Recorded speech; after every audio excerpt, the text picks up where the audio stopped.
Oh, cool. Man, they're making it y'all easy for y'all remember AEW, ain't they? They really making it easy on AEW. Y'all remember a few years ago when Shane came back and it was great? Yeah, that lasted until the end of the Taker match, and then I was like, "Oh, this bullshit! I forgot he can't work." Yeah. He threw his shitty little noodle punches, shitty little punches. Well, it Just was like good. just like Roderick Strong's shitty little boots. Well, in my opinion, it was good because you had a baby face like main person, so you had Shane, and then you had your heel in the form of Stephanie. Then they just decided to make all the McMahon's heels again.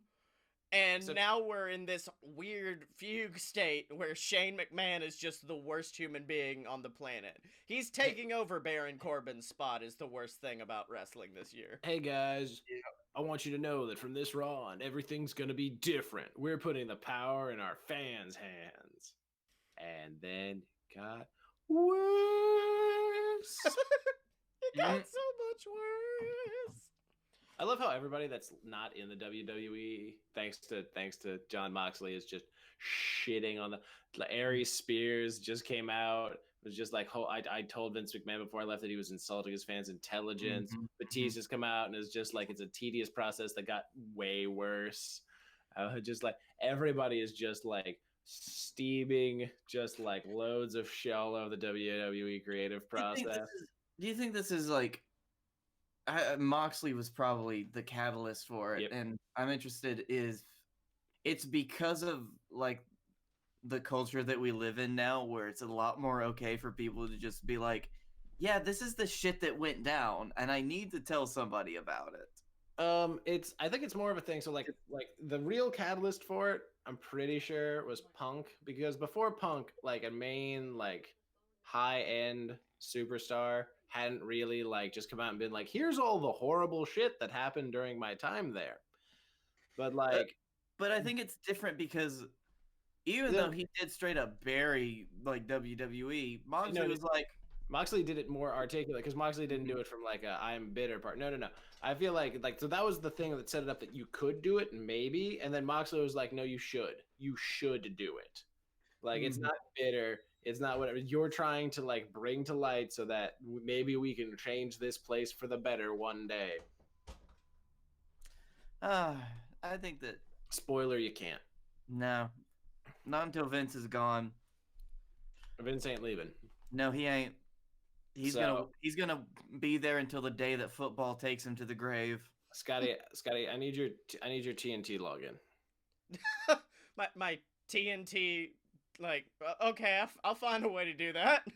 Thank you. I'm gonna need that after. I don't need to watch AEW the day of, but I need to watch it the day after. So you can watch day of, and then I'll just catch the replay. Yeah, that's where we're at right now. Like, I reached a point this week where I'm like, they said AEW would be a beneficial thing for, and this is what I believe. It'd be a beneficial thing for both parties, because competition breeds excellence. No, it ain't though. It ain't though, dog. It's making it a lot. We're not on TV yet, so like once that happens, then reality sets in. Yeah, but you know where reality never sets in? In the Funhouse. And the Psyche and the Funhouse on patreon.com/a-load-of-BS, the website where you can support the entire BS network, including the Fight Boys, ladies and gentlemen, and you get access to our exclusive Discord. You hang out, you chat with us. Every single time we go live, you get a notification straight through the Discord, so you can hang out and chat with us when we go live as well. And in addition to that, you get access to our exclusive show, You Paid for This, where me and Blake watch really, really garbage movies and then commentate over them, like Mystery Science Theater 3000. And of course, last time we were joined by Dylan to talk about Ready to Rumble, and that went about as well as you thought it would, ladies and gentlemen. And of course, in addition to all of... Hold on, what am I forgetting? I've done this so many times, how have I forgotten? The Discord. Oh, that's right, you get shouted out on the show of your choice every single week. Oh, yeah. Like that absolute asshole in the chat, Ghazi. Like Ghazi, who did just suggest we needed to shoot Vince. You wonder why we tell this boy to fuck off so often. And then you bring ideas like this to the table. He's not Jimmy Havoc. He's not gonna, like, this ain't a beneficial thing. But you know what is... Yeah. No, yeah, go ahead. I was gonna say what's beneficial to us is, of course, did Dust Watch, but We're not doing Dust Watch. We've been over this. no, that's just the general idea for it now. It's just Dust Watch. Okay. Are you gonna tweet at Marco Stunt and see if we can actually get? Hey, guys, real quick. Yeah. Whatever happened to the sugar bear thing? Oh Why? yeah. Buy some Golden Crisp, fucks. Anyways. Yep. All right, that covers us for the last 6 weeks. Why didn't you just let it die? At Xavier Woods, PhD, how much money to come hang out with us at DragonCon? Hashtag RT and follow. Now it sounds like you're propositioning them. No, I'm just like, I want him to come hang out with us. No. How much Golden Crisp? How much How ad? much Golden Crisp to hang out with us? Yeah, do that. He might, because that's quirky enough. He might actually like. Like, I'm talking number of bowls, baby. I know that Big E could put him away. Hashtag Creed Watch 2019. What's, I gotta, as someone who works behind the scenes with DragonCon, I did get the first draft of our schedule, and I can tell you nothing other than the fact that the BS boys will be there. That's it. So I'm just gonna be like, hey, Woods, you wanna come hang out and do something at some certain time? So we can't talk about when we're going up? Nope, we can't talk about literally anything about this. We can't even say what we're doing, but it's a show that involves me and Blake. So narrow it down. Narrow it down a little bit. I'm so glad that I'm not a part of this. Oh yeah, because as bad as you thought Drunk Blake was in Vegas, DragonCon, at one point, Blake, I'm gonna have to just leave you and let you go on your own spirit journey. And then when you arrive the next day and you're like, I saw my dad and he was a wolf. What? I mean, didn't that happen to you last time at DragonCon? Look, my thing about DragonCon, and also this is still a wrestling podcast, but my thing about DragonCon is it's kind of like Fight Club. Your first night, you have to get alcohol poisoning, and that's just what happens every year. We're just gonna cut this part. I don't want to do that again. Going on to heels and faces. Yep, that's the heel this week is DragonCon. the heel this week is the alcoholism that DragonCon causes. The heel this week are you motherfuckers for leaving me in Vegas and talking shit about me. Dylan, I'll leave the floor to you to go with your heels and faces while I come up with my baby face of the week. So my face of the week is actually AEW's production team. Okay, so we'll shorten that to Brandon Cutler. This week's Fighter Fest, Road to Fighter Fest, put over Darby Allin and Joey Janela. Like, massively good promos, great production work on it. Yeah. Like, I mean, Aries Spears showed up, or Sean Spears showed up too. You called him Aries Spears earlier, and I'm like, isn't that a comedian? Why is he talking about WWE? It's a black comedian too, which makes it even funnier. But he did appear, I think, on an episode of Raw, so it works out. Okay. Back in those days. But yeah, so Sean Spears, nobody really gave a shit about him. But like Darby Allin talking about his shit, that was really good. And then Joey Janela just cut this great like fucking morgue promo, or like freaking like viewing, like there was a casket and everything, and like he just goes on this rant, and it was the best. I've never been more hyped for a match. Oh yeah. Than off of that. I'm slowly gaining more respect for, because like I'm back in a state that I haven't been in a like almost 5 years now, in a state where I'll just go on YouTube and watch like indie wrestling clips, and I watched him versus the Invisible Man in what wasn't a ladder match at first, and then at one point Joey just sets up a ladder in the ring and just goes, how long has that invisible title been there? Let's go! And starts climbing up. That's good. That was good.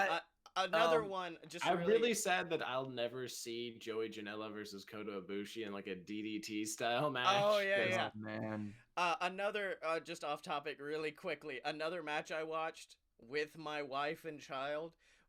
You know, she understands wrestling as a sport, so she understands like, okay, they're fighting, and whoever gets the upper hand. Your wife or your child? Well, no, the child. Yes. The child loves DDT, so the child loves like that goofy shit. But no, so she understands it as like a legitimate sport and what that is. I made the mistake of showing her Orange Cassidy versus Joey Ryan. And there's a solid 2-minute spot in that match where Joey's just trying to pry Orange's hands out of his pockets and put them on his dick, and she's just staring at the screen like, what the fuck is my husband showing me right now? And I'm like, this is good wrestling, honey. I love how I loved when they started posting all these Orange Cassidy gifs on the internet. B, I loved when people got pissed off about it because he was being a comedy wrestler. And C, I loved when, like, the rest of the internet rebutted by, like, no, he's a good fucking wrestler. He just doesn't need it because he's that good. I actually had to break down intelligently why Orange Cassidy works, because somebody... and this is rare on Twitter, someone was like, okay, this is a thing that happened. Someone explained to me why this is good. And it was just like the Orange Cassidy slow kick spot. I think it was his match against Jervis. And I just broke it down. I'm like, what's most indie wrestling? It's very fast-paced. It's full of athleticism and flips. And his character is just the antithesis of that. He is coming out and being everything you don't expect to see in a wrestling ring. And he's it's the lowest effort you can. He's you at your minimum wage job. Yeah, bare minimum, just trying to make it through. Yeah, and that's why it's fucking hilarious, is because it's the exact opposite of what you expect to see someone in the wrestling ring do. Anyways, Blake, what's your heel or face this week? I didn't even get to give my heel. Scotty just took that time for himself, like a well, no. How about this? We'll do all heels and then we'll do all baby faces, so we can end. Well, I just did a face, so you're already wrong. No, damn it. Yeah. Who's your face of the week, Blake? Oh fuck! I don't know who my face. I had my heel. All right, I'll come back to you on. I'll do my baby face first, and I'll let you think. My baby face of the week is It's a Twitter person, because I've never seen him wrestle a match. He's apparently done matches against David Arquette. He's done a lot of matches out in California, but he's also the funniest fucking person on Twitter, and it's RJ City. RJ City is the best person at Twitter. Like, he outclasses Becky. He outclasses everybody. Like, the other day, he posted just a 1-minute video called How to Cut a Promo. And he was just like, first step of any promo is... ask the question the interview just asked you. Just ask it again, like 3 times in a row, and then get real mad. And then he keeps breaking down all kinds of cliches, and it's fucking hilarious. So yeah, RJ City gets babyface of the week for me. All right, I know who my babyface is, and then it is also a man whose name begins with R, and that is R-Truth. Oh yeah, because I've watched maybe 3 things in wrestling for like the past 3 weeks, and it's always whatever the fuck like Bray Wyatt's getting up to in his Firefly Funhouse. Yeah. If there's any like good promos or anything that I need to see, like the New Day or something. And 3 is whatever the fuck is happening with this garbage 24/7 European Championship now. Yeah. So I feel like at this point, that championship only exists as a vehicle to have R-Truth on the show more. And Carmella, don't forget Carmella. And Carmella. Mella is money. Those two make an amazing team that you never would have thought would, like, happen. Yeah. And anytime, it's even got me like, okay, this is where gender needs to be in the world on this show. This is what he needs to be doing, because it's actually funny and entertaining to watch him do his horrible Carmella impression while locking R-Truth in a big blue box and then shipping him off to Raw next week on Tuesday night. That means he's going to be in that box for fucking 6 days. He's really changing what we thought the Mahal character was. It's really breaking gender norms, and I appreciate that on wrestling nowadays. I fucking love it. Thank you.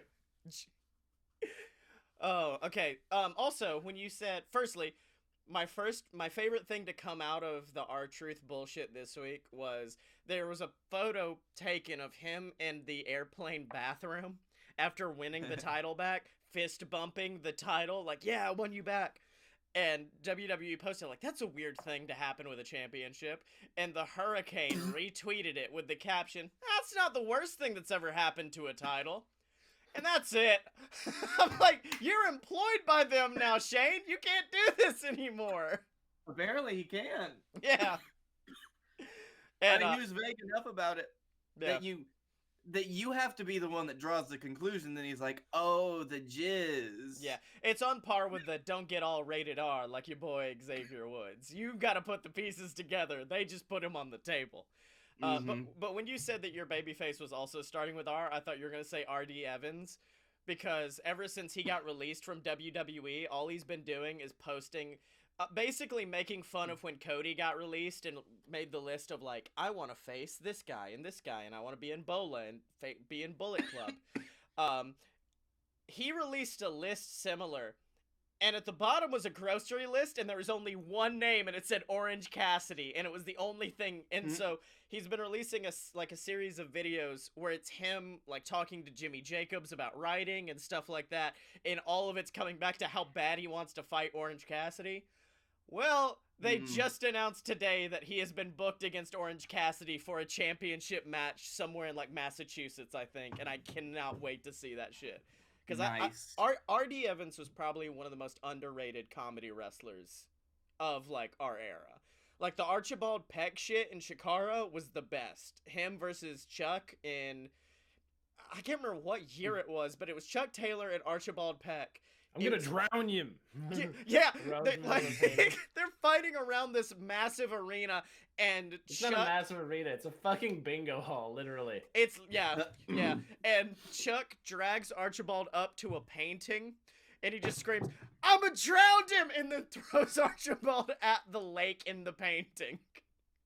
It was that was good. Yeah. Yeah, it's a really good match. But back to heels of the week. So now apparently instead of ending positive, we're gonna end negative. My heel of the week is not a heel for a bad reason. He's a heel in my mind because he needs to be booked as a heel, and I don't understand why he's not. And it's Matthew fucking Riddle. Because everything he posted during that Goldberg match, I agreed with him. Yes, Goldberg's a terrible wrestler, but he just came off like the biggest dick in the entire world. Like, he's just leaning into the camera like, yeah, Goldberg, nice knee bar, bro.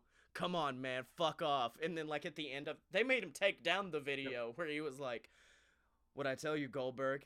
You're the worst wrestler of all time. And he's such a little shit. And I'm like, Vince, he doesn't need to be a baby face. Make him this Jay and Silent Bob motherfucker who just wrecks shit. Oh, if he had a Silent Bob, man. I know, but Montez Ford is taken. You know what? They haven't teamed Cesaro up with anyone new. No. Yeah. Let's reverse that. Cassius Ohno in a backwards baseball cap and a trench coat, just hanging out with Matt Riddle, but he doesn't say anything. But he still wears the basketball shorts. Yeah. And now they deal drugs. Yeah. Yeah. They deal elbows. I know this is a new version of the APA. Fuck, this is That's okay. Good. I hate that we started this as a joke and it became the tag team I never knew I wanted of Matt Riddle and Cassius Ohno. Just these two, like, cool fucking dudes who come out, they're dealers, they deal elbows, and they beat the shit out of dudes in the ring with just, like, great technical wrestling. They would be called... Dylan's like, anyways. My heel of the week is WWE for once again having a Saudi Arabia show. And having them for 10 more years. Yeah. Wait, hold on. Let me look at my watch. That's that show. Let me look at my watch. That's now 3 weeks in a row where Vince McMahon was a heel of the week, or WWE, one of the two. But my heel of the week is the doctor that let Goldberg perform after he did bust his brain open at the bad show, at the show that was paid for by trash people. By blood money. Although a secret babyface is the actual citizens that got to see the show, so that's nice. They had kids and stuff there. That's what everybody was saying, because like the first Saudi Arabia show where they had like nothing but Saudi royalty in the front row, and they were very quiet and subdued. Garbage. But apparently everyone at this show were like on their feet going crazy. It was amazing. I heard it was much more high energy. Also, another heel of the week is WWE's production team, because they made it seem like it was okay when I saw the promo packages for the Saudi Arabia show, and I'm like, I know whose bloody hands paid for that. I'm glad that that people enjoyed it and loved it, and that you were able to spin it that way. But I still know. Yeah, also I'll have a new. If everyone else is popping in new heels of the week, mine's the WWE shop team. Because as a man who does design T-shirts and merchandise for our shit, seeing that they designed that mason jar of Ramblin' Rabbit marmalade or whatever. And I was like, oh, that's a funny thing for Firefly Funhouse. And then they just went, all right, take that image and just put it on a fucking shirt. Don't do anything about it. Don't adjust anything. Just slap it on that fucking shirt, baby. And we're going to be good. Y'all want some of that marmalade? No. Dylan's like, fuck your marmalade. That Bohemian breakfast bread. Oh, is that what that is what they called it. That is what it is, yeah. It had chunks in it. Chunk. Chunk. So, hey, boys. Chunk. You're a pretty chunk, boy. So, boys, we've talked WWE, unfortunately. We've talked AEW. We've talked New Japan. But I think everybody here knows that the best professional wrestling in the world, you don't gotta travel to Connecticut, you don't gotta travel to Japan, you just gotta go down the road to Birmingham, Alabama for another episode of JWF Monday Night War. And now I gotta figure out how to get Monday Night War up. Can I leave after my promo? Yeah, I think so. Yeah. Okay. Yeah, fuck it, I don't care, fuck you. It's late where I am. It is almost midnight out there, huh? Yeah. I've never heard Dylan Moore say, yeah, it is. Fuck. It's been a long day. I understand. Welcome, ladies and gentlemen, to JWF Monday Night War. I'm your host, Silver Spoon, joined as always by the man who survived Vegas, grabbed it by its balls, and made it his bitch. It's Captain Tibbs. Twice in a row I get that reference. I'm good. I still live in Vegas now. That's right, Tibbs. And let me tell you something. We are on the road to our next great pay-per-view, JWF Foot Stomps. Foot Boys? What was it called again, Tibbs? What? Is it not back pay? No. That was the one after that. This one's the foot fetish one you came up with. Oh, foot smushers. That's right. JWF Foot Smush. Tibbs, we cannot call it foot smush. Can we call it smushing space? Toe Jam and Earl. JWF Toe Jam coming soon. And Tibbs, let me tell you something. We've already got some amazing matches lined up, and we've got a match right now that's been announced. Momoa Curry has agreed to the Dylan's challenge last week. He wants to face off against the Lord of the Smart Side for the JWF Championship. I mean, this is going to be an amazing match, Tibbs. What do you think? Yeah, it's probably going to be fine. I mean, I like them both. A lot more dick-based. I've always seen this match before, Silves. Well, Tibbs, not only that, let's not forget Momoa Curry. He fought tooth and nail. He won the Regal Rumble to finally get back to that JWF Championship, but let's not forget who he lost that championship to originally. He lost it to the Dylan 2 years ago. You gotta think that's gonna be playing into his psyche heading into this match. But of course, heading to our ring right now is the man known as the Lord of the Smart Side, the Dylan, and I'm sure he's got a lot to say to Momoa Curry, so let's have a listen. Now I know in a lot of ways I shouldn't be where I am right now. This year hasn't exactly been kind to me. I've been on a bit of a losing streak, haven't been able to get things on track the way I wanted. But the thing is that when you look around, it all seems a little familiar, doesn't it? 2019's feeling like 2017. Momoa Curry's scratching and clawing, holding on to the belt that he has. Another legendary run from the man himself. And then all of a sudden, I show up.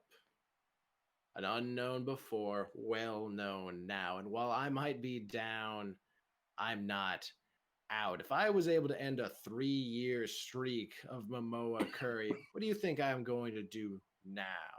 See, I might have been beaten several times. You see, I still am better than I was 2 years ago, and I am more than willing to prove it to Momoa Curry, because once you've risen as high as I've risen, Captain's Champion, JWF Champion, being at the bottom again hurts.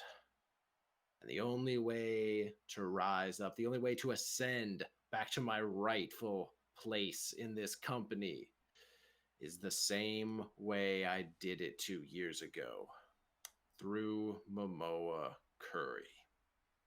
Oh, and Tibbs, there it is, the music of Momoa Curry, the god of the JWF, coming out to respond to the Dylan. And Tibbs, Momoa, he's applauding the Lord of the Smark side. What? All right, let's hear what Momoa's got to say. Look, Dylan, it seems you've got a lot to prove out here, and I can sympathize with that, really. I can tell you're hungry for a shot at redemption, hungry for a shot to prove yourself, and I was in that same spot just a few short months back. I had to prove myself to the JWF once again after a long winning streak just like you, and I did it by winning the JWF Championship at WrestlePalooza, the stage of stages, but I still have a whole hell of a lot to prove in this company, but so do you. So you know what? I don't care if you're on a losing streak. I don't care if you're supposed to be at the back of the line. I care about redemption. So at JWF Toe Jam, I'm gonna give you exactly that. A shot at redemption, and that shot begins tonight as you face off against this man. Tibbs! Tibbs, it's the former number one contender. It's the Hammerman! Shut up! It's the Hammerman! He's back! He's back in all his glory! Look at his big hammer hand! That's right, Tibbs. I mean, let's not forget that Dylan had a long and storied rivalry with the Hammerman. He was the first to expose to the world the Hammerman's identity as Travis Clouds. And of course, let's not forget, Momoa knows the Hammerman just as well, facing him in an amazing match at the Cash in the Bag pay-per-view, Tibbs. So let me tell you something. I know that Dylan thinks he's gotten good, but the Hammerman has been amazing this previous year. I mean, do you think that Dylan's going to have that shot at redemption tonight? Or is the Hammerman going to take that spot? Sylv, I think there's always a shot for redemption, but when you're going up against the Hammerman, that's a heavy mountain to climb. That's right, Tibbs. And speaking of heavy mountains to climb, let's talk about the JWF Tag Team Championships and the number one contenders, the team of Guy Fieri and Scott Moore, the team known as the Snack Daddies, who survived a gauntlet of amazing competitors in a JWF Tag Team tournament to come out on the other side and face off against the BS. And last week, Tibbs, the BS, they had some words for the Snack Daddies.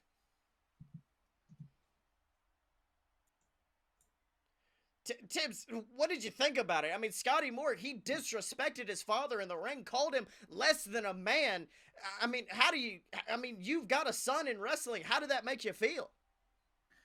Well, so obviously their relationship is very different than the loving, compassionate relationship I have with my son, Chuck Tibbs, the best boy that I think has ever existed in the world, who has always been part of the family to me and has never, ever betrayed me. That's all right, Tibbs. Never. Okay. But you know something, Tibbs? I think Scott Moore's got some words for his son. Guy Fieri's got some words for the BS. So we sent one of our top interviewers backstage to have a word with the BS. So let's have a listen. Ladies and gentlemen, Don McDonald here with the #1 contenders to the JWF Tag Team Championships, the Snack Daddies. Now, I've got to ask you two, the BS have made it exceedingly clear over the past few months how much of a non-entity they consider you in this tag team division. I mean, they consider you a joke, a fluke. How do you respond to the claims of the BS? All right, look, McDonald, I'm more than willing to be underestimated by those two. It's not the first time in old Guy Fieri's career where someone stood across from me in this ring and considered me a joke. And I get it, I come out to the ring, I like to have fun, I call myself the king of Flavortown, but as soon as that bell rings, they learn very quickly that I'm much less than a joke, and they learn how serious they need to take me.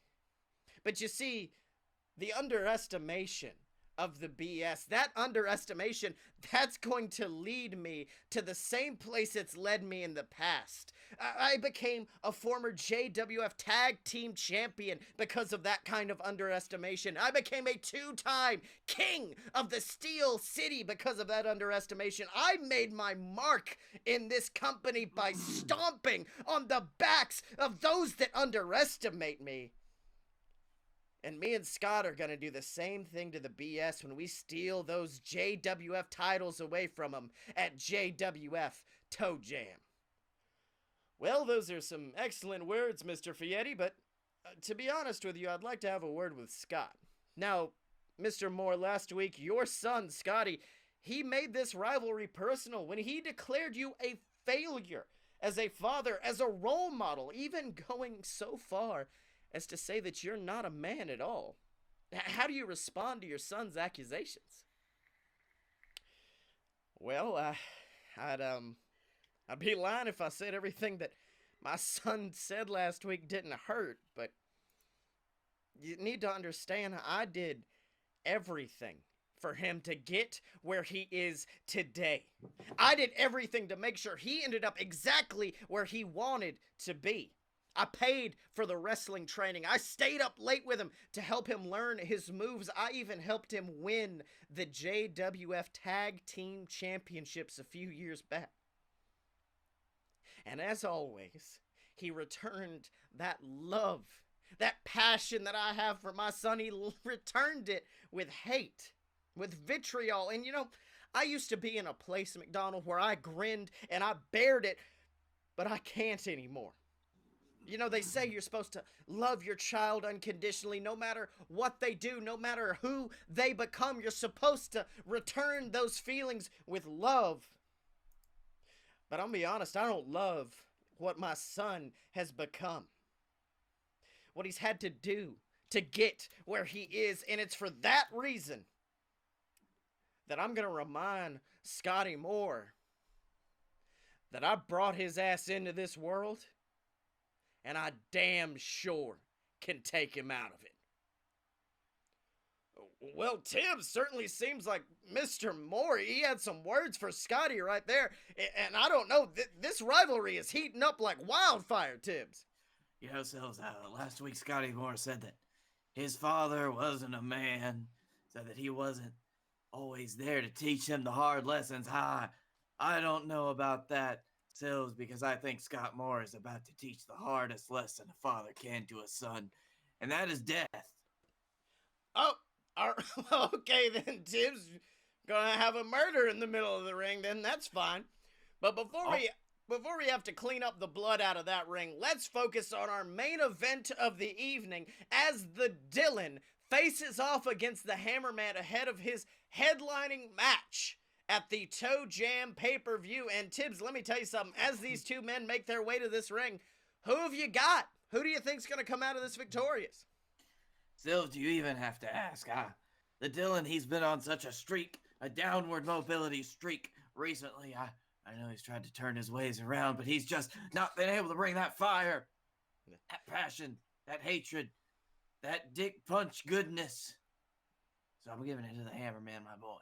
That's right, and the Hammerman and Dylan beginning the match off, a little bit of gentlemanness, both of them shaking each other's hand, but quickly locking up in the center of the ring, both men jockeying for position, and Dylan's got him in a headlock, just wearing down the body of the Hammerman, but Hammerman whips him against the ropes, backs up, and a beautiful heel kick from the Hammerman sends Dylan reeling to the outside, Tibbs. And let me tell you something, I think you might be right, because the Hammerman is on a streak, bouncing off the ropes, and it goes for the tope suicida, but wait a minute, the Dylan catches him out of midair, and a power bomb onto the hardest part of the ring apron, and I think the Hammerman's back might be broke just off that, Tibbs. Oh, God, that was a beautiful combination right there, Sills. That's right, Dylan rolling the Hammerman back in, going for a quick pin. 1, 2, and Hammerman just barely kicking out at 2, Tibbs. And Dylan's getting that look in his eye, that focus that allowed him to win the JWF Championship the first time as he nails that headlock, just wearing down the body of the Hammerman. And Tibbs, let me tell you something, I think this is a wise move from the Dylan, the Hammerman known for bouncing around the ring, jumping on that top rope. If you keep him grounded, if you keep him settled into one spot, it may allow the Dylan to pick up that victory. What do you think? You know what, Sills? I think that the Dylan has definitely scouted the Hammerman before. He knows everything that the Hammerman needs to win, and Dylan, he's being a little bit clever right here. That's right, but it looks like the Hammerman, the crowd trying to will him back to his feet as the Hammerman stands and delivers a beautiful back suplex to the Dylan, bouncing off the ropes, and a beautiful standing senton to the Dylan, going for that quick pin. 1, 2, and Dylan kicking out once again. But it looks like the Hammerman's focused. He is ready, calling for it, waiting for the Dylan to make it back to his feet. And there it is, the hammer boot, slamming the sole of that foot straight into the skull of the Dylan. And Hammerman's climbing on that top rope. Tibbs, do you think we're going to see a hammer leg drop tonight? Sills, there's only one reason he'd go up there. That's right, pointing to the heavens, which is where he's going. But wait a minute! The Dylan grabbing the legs out from underneath the Hammerman, crotching him on that top turnbuckle.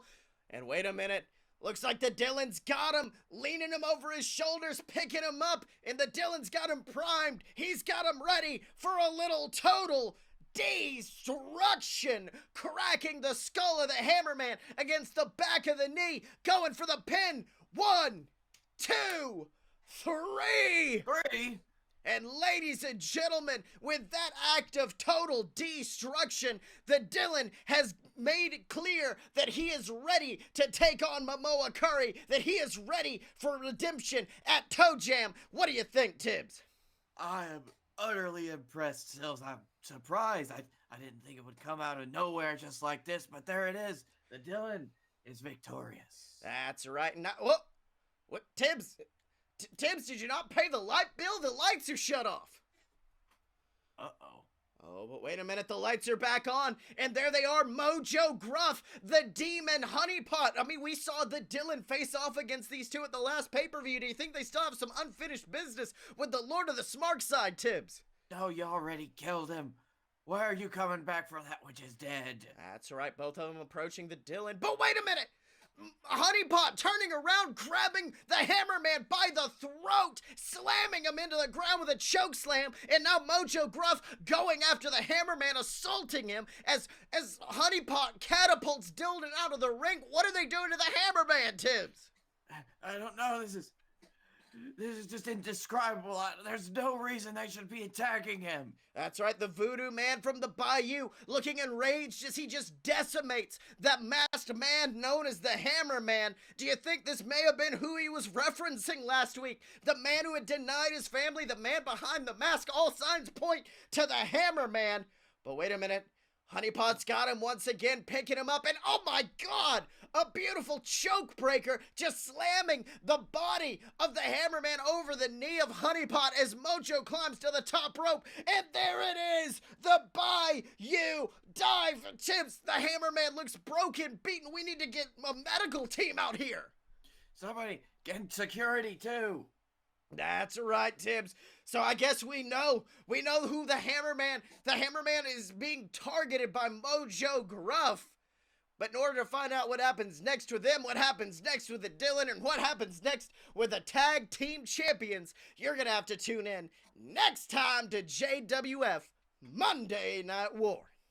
Yeah.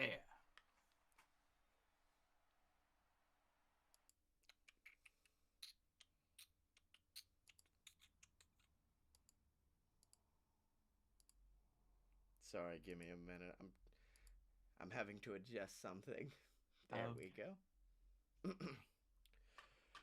So, Blakey T, it has been an episode, my boy, but I gotta ask, what did you learn this week?